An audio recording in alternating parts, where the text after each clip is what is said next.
하나님의 말씀을 봉독하겠습니다. 요한복음 5장 17절에서 29절까지의 말씀입니다.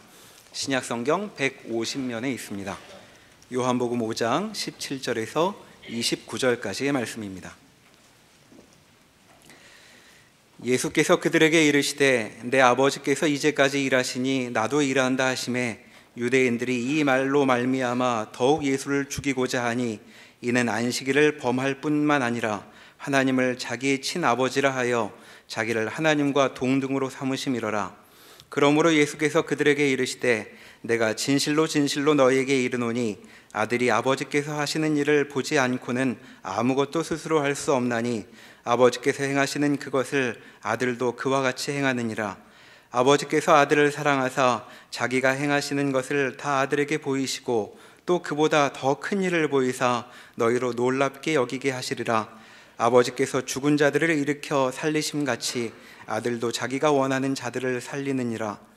아버지께서 아무도 심판하지 아니하시고 심판을 다 아들에게 맡기셨으니 이는 모든 사람으로 아버지를 공경하는 것 같이 아들을 공경하게 하려 하심이라. 아들을 공경하지 아니하는 자는 그를 보내신 아버지도 공경하지 아니하느니라. 내가 진실로 진실로 너에게 이르노니 내 말을 듣고 또 나 보내신 이를 믿는 자는 영생을 얻었고 심판에 이르지 아니하나니 사망에서 생명으로 옮겼느니라. 진실로 진실로 너에게 이르노니 죽은 자들이 하나님의 아들의 음성을 들을 때가 오나니 곧 이때라. 듣는 자는 살아나리라. 아버지께서 자기 속에 생명이 있음같이 아들에게도 생명을 주어 그 속에 있게 하셨고 또 인자됨으로 말미암아 심판하는 권한을 주셨느니라. 이를 놀랍게 여기지 말라. 무덤 속에 있는 자가 다 그의 음성을 들을 때가 오나니 선한 일을 행한 자는 생명의 부활로 악한 일을 행한 자는 심판의 부활로 나오리라. 아멘. 요한복음은 다른 복음서들과 매우 다르게 독특하게 기록되어 있습니다. 관점이 다르지요. 나머지 마태, 마가, 누가 복음은 예수님의 일대기를 그린 거라면 요한복음은 그 일대기가 가지는 말하자면 성육신이라는 생애가 무엇인가를 조명하고 있습니다. 그래서 앞으로도 반복적으로 나오겠지만 다른 복음서에서는 예수님이 행하신 기적들이 기적에 초점이 되어 있다면 요한복음은 이제 기적을 일으키시고 그것이 논쟁이 됩니다. 그래서 오늘도 38년 된 고칠 수 없는 사람을 고쳤더니 안식일 날 병을 고쳤다고 시비를 당하고 예수님이 아버지께서 일하셔서 나도 일한다 그랬더니 이제 하나님을 자기 아버지라 그래서 유대인들에게는 부자지간은 동등한 신분, 동등한 지위를 말합니다. 종들과 주인과 종 관계와 다른 부자지간이라는 것은 매우 높은 지위가 돼서 신성모독이라는 비난에 이제 붙잡히게 됩니다. 이 일은 앞으로 이제 더 심화되고 더 치열해질 것입니다. 여기 예수님께서 이들의 반박 그리고 이들의 비난에 대한 답으로 내가 아버지의 모든 것을 보았기 때문에 와서 증언을 할 수 있고 또 기적을 이룰 수 있고 또 아버지께서 심판권도 내게 주었다. 나를 모르면 아버지를 알 수가 없고 아버지를 안다면 나를 모를 수가 없다. 나를 모른다면 그는 구원이 없고 나를 알아야 구원이 있다. 이런 요지의 내용을 오늘 본문이 기록하고 있습니다. 그래서 심판권과 성육신이라는 두 가지 주제를 오늘 이 논쟁 속에서 예수님이 드러내십니다. 심판권이라는 것은 여기 얘기처럼 예수를 알지 못하면 구원을 얻을 수 없습니다. 이게 심판권입니다. 그러면 이 심판권은 우리 오늘 본문으로 얘기하자면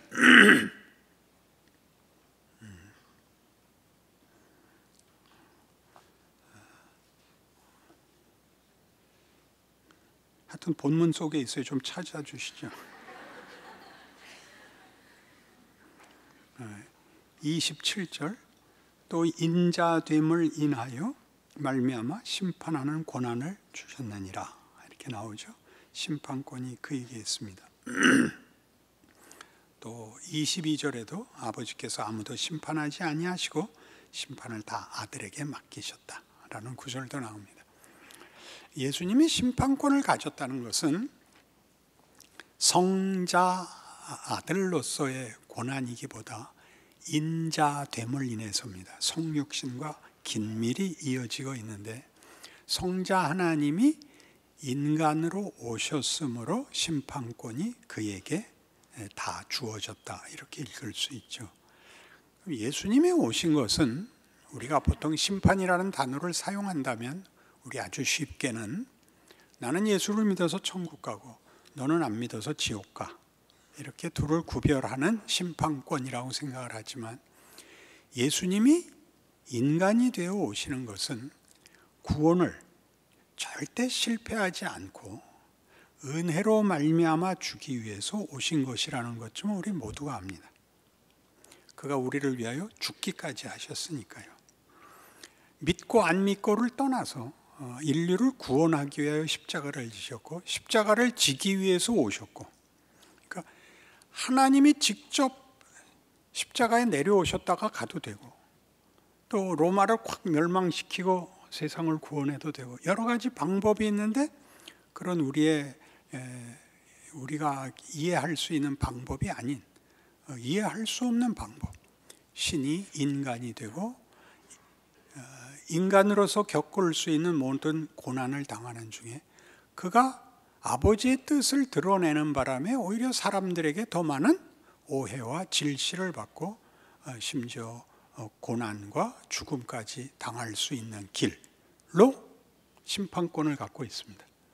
그러니까 고집을 부리려면 이렇게까지 했는데도 안 믿었다. 이걸 심판권으로도 생각할 수 있지만 성경이 하고 싶은 얘기는 여기까지 했는데 누군들 놓치겠냐. 이게 이제 성경이 하고 싶은 얘기죠. 그래서 예수를 믿으면 구원을 얻는다라는 기독교의 주된 주장은 복음이죠. 복음. 그러니까 구원을 주시기 위해 오셨고 그 구원은 모두가 받도록 되어 있는 거다. 여기에 초점이 있지. 안 믿으면 어떻게 되는데? 라는 얘기는 우리가 스스로를 확인하는 방법과 이 복음이 주어진 하나님의 권능과 지혜를 알지 못해서 빈약하게 자기를 확인할 때만 안 믿으면 어떻게 되는가를 묻습니다. 시험 날짜가 정해졌으면 뭘 해야 됩니까? 열심히 준비해야 되는데 내가 그날 결석하면 어떻게 되죠? 따위의 질문을 하는 것은 맞았습니다. 그 전혀 생각할 필요 없는 얘기를 하죠. 내가 아프면 어떻게? 그건 말이 됩니다. 근데 내가 잘못 보면 어떻게 돼? 너 잘못 보면 빠따다. 이건 있을 수 있는 얘기고 절망적인 얘기도 아닙니다. 격려하는 얘기죠.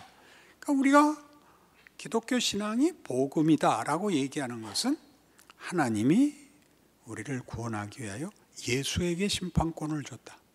근데 그 심판권은 예수가 인간이 되어 인생에 들어오심으로써 갖게 되는 심판권이다. 그럼 그가 자기를 낮추셨기 때문에 고난을 가진 게 아니라 이 구원의 조건을 근거를 여기까지 낮춰 모두를 하나도 놓치지 않으려고 하시는 하나님의 진정성이다. 이렇게 이해를 해야죠. 몰라도 고개를 끄덕이도록 오늘 감사절인데 서약을 할까요? 아니면 부활절에 가서 할까요? 성탄절로 타협하실까요? 너무 긴장들 하지 마시고 복음에 대한 이해를 요한복음이 뭘 하고 싶으냐면 이런 개념들을 깨는 겁니다. 우리가 갖고 있는 개념들은 사실은 공포입니다. 공포. 잘잘못이 전부이고, 성경은 자꾸 은혜를 얘기하는데 은혜와 하나님의 권능을 얘기하면 자꾸 무책임해지는 생각을 합니다. 열심히 살 필요가 뭐 있어, 이렇게 얘기하는 것은 못난 얘기라 그랬죠. 잘잘못의 얘기가 아니라 복음은 영광으로 우리를 부르고 있고, 이 부름에 응하지 않으면 못난 채로 있어야 된다, 이렇게 얘기하는 겁니다. 이게 심판입니다. 심판은 죽여버리고 고통을 주는 것이기보다 인간이라는 존재의 가치와 보람을 가지지 못하는 것이 됩니다. 그러면 이 자연에 있는 모든 무생물만도 못한 거죠. 가치를 가지지 못하고 보람을 가지지 못하는 것은 생각하는 존재로서는 무서운 그 기준이 되어야 하는데, 예수를 믿는 것이 다만 저 사람은 안 믿어서 지옥 갔고 나는 믿어서 천국 간다는 식으로 아주 간단한 것으로 만족을 하려고 드는 것을 성경이 깨고 있습니다. 왜냐하면 예수께서 들어오셔서 우리의 이런 온갖 간단한 공식, 쉬운 구원의 타협을 깨시는 겁니다. 그래서 안식일을 범했다 그러자 예수님이 뭐라고 답하시냐면, 마가복음 2장에서는 이렇게 답하십니다. 사람이 안식일을 위하여 있는 것이 아니라 안식일이 사람을 위해서 있는 것이다. 굉장하지 않아요? 굉장하지 않아요? 이 예배는 하나님을 위해서 있습니까? 우리를 위해서 있습니까? 그렇게 물으면 대단히 복잡하죠. 그러나 아주 잘 들어가 보세요. 하나님에게 영광을 드리는 행위가 우리의 영광입니다.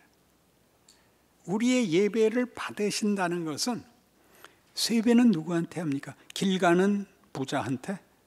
그러지 않죠. 혈육끼리 하는 거죠. 그렇지 않습니까? 어른한테 하는 거죠. 세뱃돈이 목적이 아니라, 물론 큰 거지만,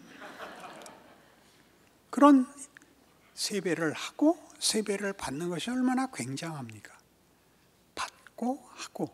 성경은 이렇게 묶는 것입니다. 안식일이 사람을 위하여 제정된 거다. 그러므로 내가 안식일에도 주인이다.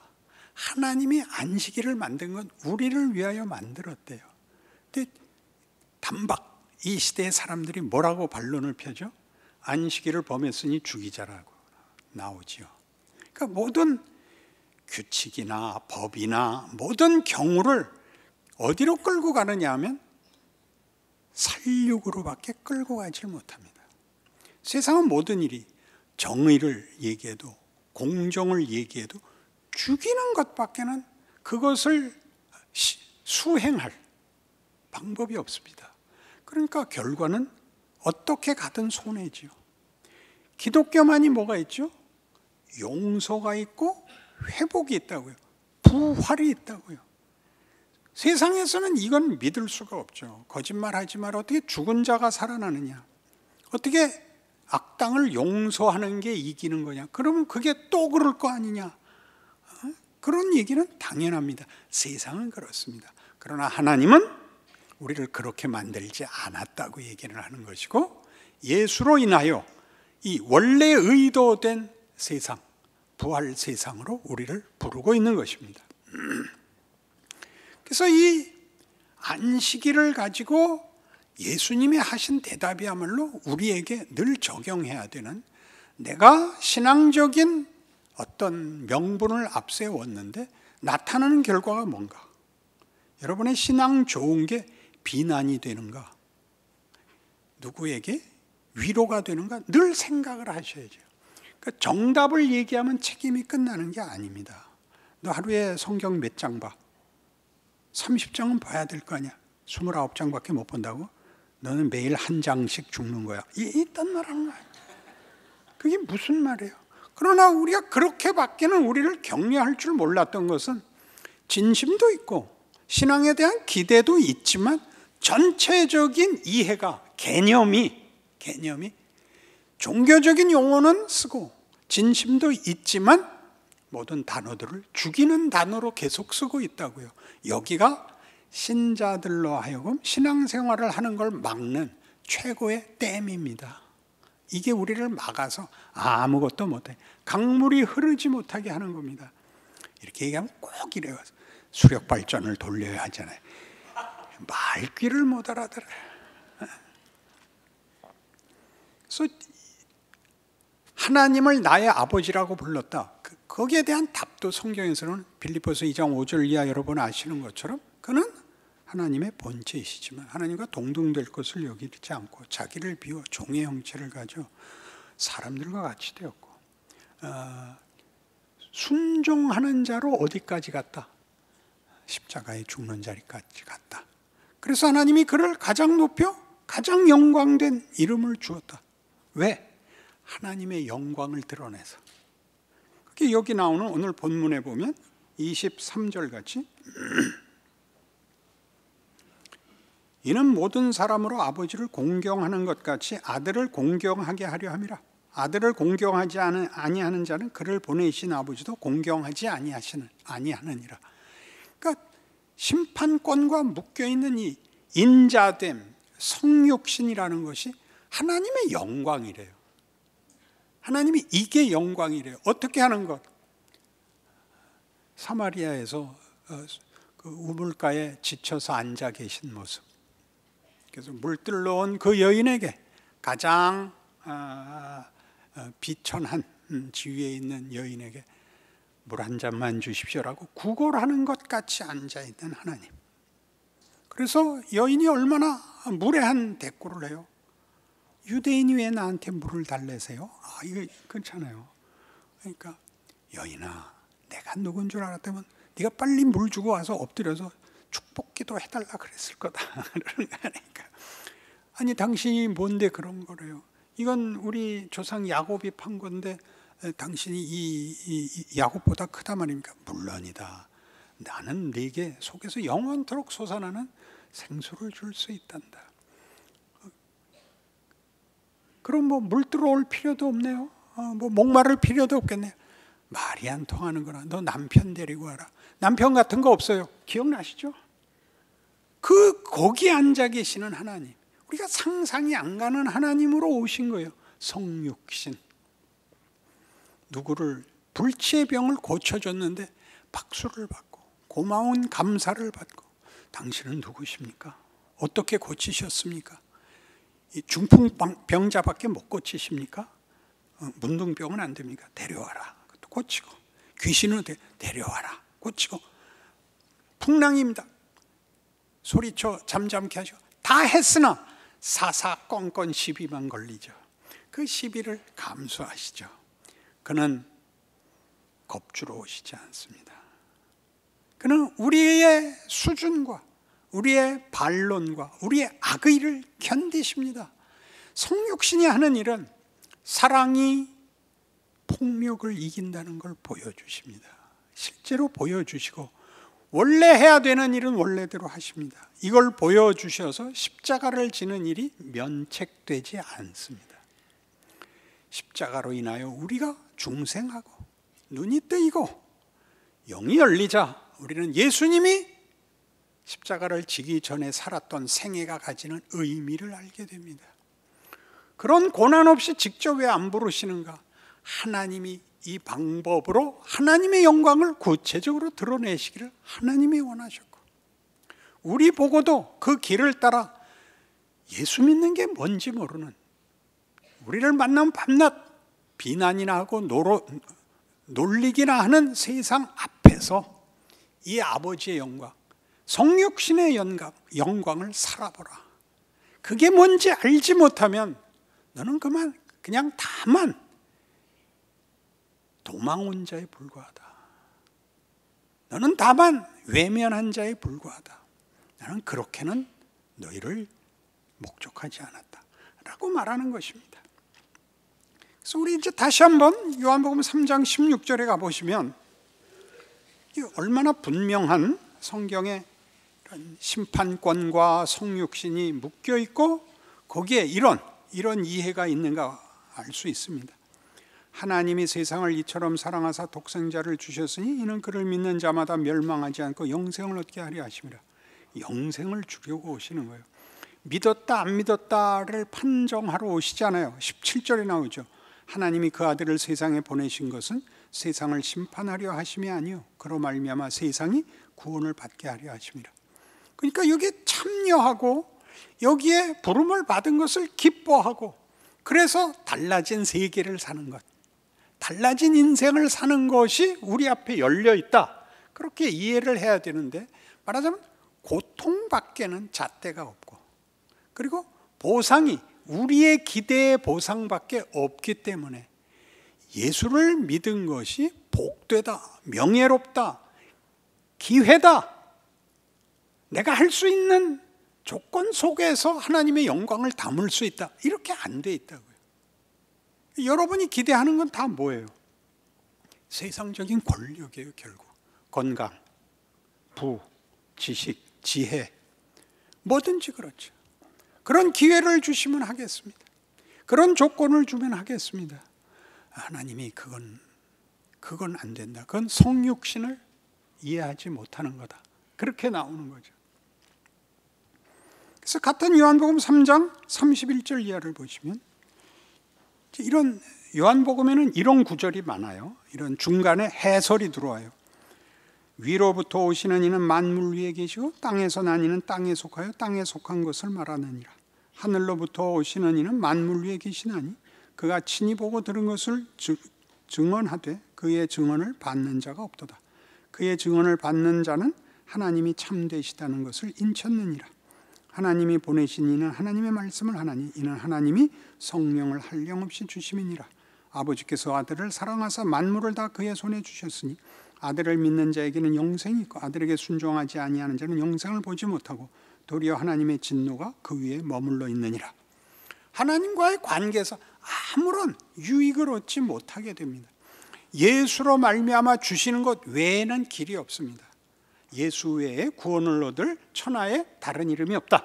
사도행전에서 우리가 듣고 있죠. 왜냐하면 복은 다 여기에 있는데 여기를 벗어나면, 그러니까 여러분들이 뭘 하든지 우리가 예수의 이름으로인 것 아닙니까? 예수의 이름으로. 예수라는 이름은 성자 하나님의 성육신 이름이죠. 예수께서 실제로 살아내신 그 방법, 그 범위를 벗어나는 것은 복이 있을 수가 없답니다. 가치가 있을 수가 없답니다. 그게 안 믿는 거죠. 안 믿음은 처벌을 받아서 지옥 가는 것보다 이게 더 무서운 것이다 이거죠. 예수 밖에 머무는 것, 예수 안에 들어가지 못하는 것이 최고의 벌이다, 이렇게 얘기하고 싶은 게 성경이 하는 겁니다. 그래서 성자 하나님이 자기를 비워 종의 형체를 가져 십자가에 죽기까지 순종하는 이 일로 하나님의 영광은 이렇게 되어 있습니다. 여기 오늘 본문으로 오셔서 본문에서 얘기하는 아버지께서 일하심에 나도 일한다는 데 대한 이들의 비난, 신성모독이다, 어떻게 인간이 하나님과 자신을 동등시하느냐에 대한 답입니다. 그 동등은 빌립보서 2장에서 분명히 나오듯이 그는 본래 하나님의 본체시나 하나님과 동등됨을 취할 것으로 여기지 아니하시고입니다. 자기를 순종하는 자리에, 종의 자리, 인간의 모습으로 나타나서 죽기까지 복종하셨으니 곧 십자가의 죽으심이라입니다. 그러니까 이 하나는 어떤 하나냐 하면 신분과 지위와 계급에서 하나가 아니라 순종과 사랑이라는 연합으로 하나입니다. 이리 부릅니다. 만만치 않죠. 하나라 그러면 금방 같은 하나가 됐으면 똑같은 투표권, 똑같은 결정권, 똑같은 권력을 갖자고 생각을 하는데 성경에서는 그런 틈이 없다 그럽니다. 하나라는 것은 이렇게 사랑과 순종의 연합이랍니다. 나중에 요한복음 17장에 가면 이게 굉장히 커다란 약속이 되거든요. 우리가 하나인 것 같이 저들도 우리 중에 하나가 되어 우리와 하나가 되게 하옵소서로 불러요. 그게 구원을 얻으면 다 거기에요. 지위가 나와 아버지가 하나인 것 같이 우리가 부름을 받아서 예수 그리스도의 성육신이라는 것은 우리로 하여금 걷게 하는 이 신앙 인생, 현실, 각각의 생애가 성육신의 생활이 되는 거죠. 그냥 종교적으로 해서 거룩하고 완벽한 생활로 넘어가면 안 돼요. 그건 하나님이 요구하는 게 아니에요. 기도원에 들어가고 수도원에 들어가는 것은 특별한 사람들의 특별한 신앙 행위고, 99%의 대다수에게 요구하는 것은 우리가 그렇게 말하는 지지고 볶는 일상이 예수께서 그런 것처럼 귀신 들린 자를 만나야 되고 돌들어 치려는 자를 만나야 되고 풍랑을 만나야 되는 그런 인생을 사는 겁니다. 거기서 빛을 발하는 겁니다. 이 세상이 말하는 공포와 폭력으로 살지 않고 내가 살기 위하여 누구를 죽일 필요가 없는 사람으로, 방법으로, 내용으로, 인생으로 살죠. 여기가 예수님의 답입니다.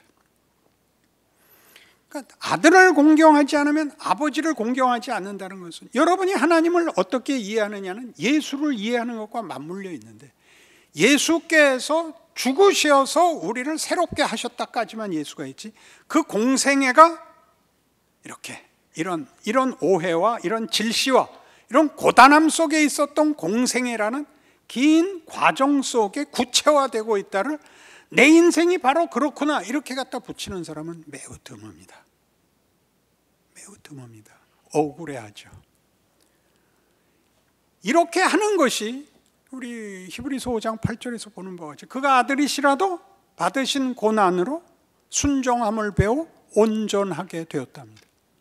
순종의 시간, 순종해야 되는 과정, 순종이 요구된다는 것은 원망스럽고 싫고 불만인 그런 시간들을 살아내는 겁니다. 그리고 무한히 열려 있는 거죠. 우리 모두가 그렇게 우리가 하나인 것 같이 저들도 우리와 하나가 되게 하옵소서. 예, 우리가 부름받고 있죠. 이 생애를 걸을 수 있죠. 그의 기도가 응답되고 그의 모든 행사가 우리에게 일어날 수 있습니다. 하나님이 어디까지 일하시는지 모르는 거예요. 결국 제자들까지 도망간 게 예수의 성육신의 생애예요. 다 도망갔다고요. 여긴 감당 못한다. 그러니까 여러분 모두가 원망하는, 여러분 모두가 이럴 수는 없다고 생각하는 그 자리들이 우리의 생각과 훨씬 다른 하나님의 이 사랑이 폭력을 이긴다. 그러니까 폭력은 마음껏 폭력을 휘두를 텐데 하나님도 마음껏 사랑을 휘두르셨다고 얘기를 하는 거죠. 이걸 이렇게 인상을 쓰고 얘기하면 안 되는 부분 아니에요. 근데 실제로 보면 사랑은 폭력이 아니니까 사랑하는 자가 손해죠. 언제나 용서하는 자가 손해고, 지면 잘못한 자가 되죠. 여길 여러분 지나갈 수 있나요? 여길 지나가셔야죠. 여길 넘어오셔야죠. 안 그러면 도대체 왜 주일날 나오는 거예요? 도대체 왜 와서 예배를 보는 거예요? 뭐 때문에? 자기 마음에 들게 하자고? 그렇게 할 수 없다. 그게 성육신이에요. 이사야 42장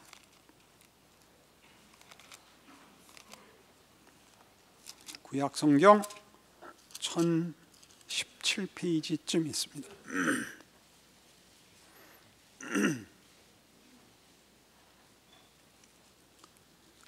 1절부터 8절까지 함께 읽겠습니다. 내가 붙드는 나의 종, 내 마음에 기뻐하는 자, 곧 내가 택한 사람을 보라. 내가 나의 영을 그에게 주었은즉 그가 이방에 정의를 베풀리라.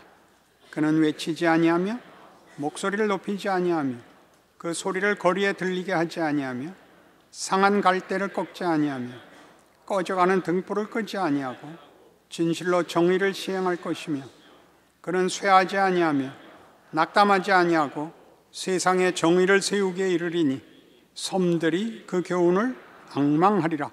하늘을 창조하여 펴시고 땅과 그 소산을 내시며 땅 위에 백성에게 호흡을 주시며 땅에 행하는 자에게 영을 주시는 하나님 여호와께서 이같이 말씀하시되 나 여호와가 의로 너를 불렀은즉 내가 네 손을 잡아 너를 보호하며 너를 세워 백성의 언약과 이방의 빛이 되게 하리니 내가 눈먼 자들의 눈을 밝히며 갇힌 자를 감옥에서 이끌어내며 흑암에 앉은 자를 감방에서 나오게 하리라.